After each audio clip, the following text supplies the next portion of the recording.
Bueno, les damos la bienvenida nuevamente a nuestro programa. Diego Fernández, Estela Princich, y hoy vamos a tratar los métodos educativos innovadores en la educación superior. Sí, Estela, vemos que lo primero que tenemos que formularnos son las preguntas de conocimiento para qué y para quién, en donde la ciencia, la tecnología y la innovación, actuando como motores de crecimiento, habría que ponerlos en función de la solución de los grandes problemas, tanto locales como nacionales. Muy bien, entonces de esta manera vemos que para nosotros la innovación no va a ser ya referida a las TICs. Hace un tiempo, antes de la pandemia, cuando pensábamos en métodos educativos innovadores, directamente nos llevaba a pensar en la aplicación de las TICs. Pero vemos que durante la pandemia todos los docentes han tenido que apropiarse de las TICs como solución para poder llegar a los alumnos y mantener este vínculo pedagógico. Entonces, ya no es solamente pensar en las TIC, sino en hacer un cambio de mentalidad, hacer un cambio de paradigma, un cambio en cómo vamos a trabajar la educación.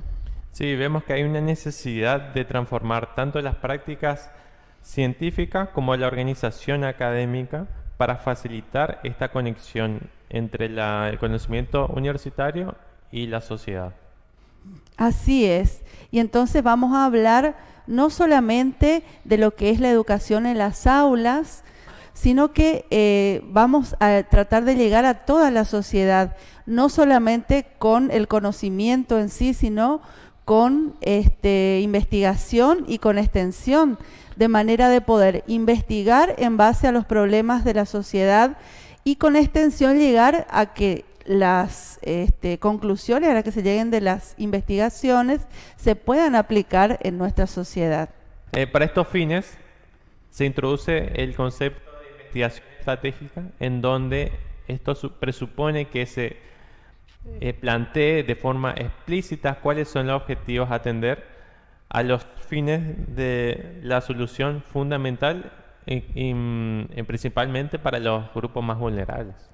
Bien, y por eso nosotros adherimos a lo que fue propuesto en la Conferencia Regional de Educación Superior en Córdoba en 2018, donde uno de sus ejes principales era justamente el papel de la educación superior en el desarrollo sostenible.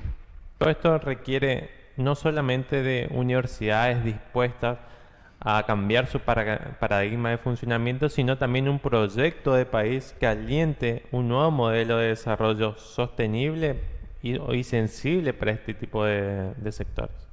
Así es.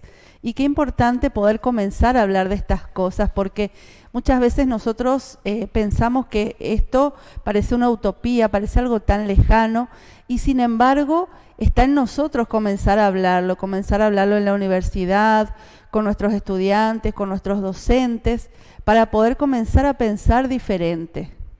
Sí, vemos que la universidad puede contribuir a incentivar la proyección local de conocimiento, aprovechando tanto los recursos propios como los externos. En este contexto, en donde la universidad actúe como administrador y relacione todos los demás actores de la sociedad, vemos que las personas preferentemente nutridas de estos conocimientos y tecnologías pueden actuar como agentes y no como pacientes. Se destaca aquí como innovación el papel de las redes, las interacciones entre los actores, la innovación que concibe como expresión fundamental la calidad de ese tipo de interacciones que se dé, en donde la universidad tiene un rol importantísimo. Entonces, hablando de los métodos educativos innovadores, ¿qué podríamos concluir en esto, Diego? Sí, vemos que los problemas que se plantean en general son de carácter complejo y necesita un abordaje tanto multi como interdisciplinario. Muy bien, entonces, qué bueno poder plantear y poder hablar de estas cosas en la universidad hoy. Y bueno, dejamos con estos aportes para que ustedes lo puedan seguir pensando y también lo puedan seguir hablando. Así que con esto concluimos nuestro programa, Diego. Te agradezco tu presencia. Muchas gracias, Estela.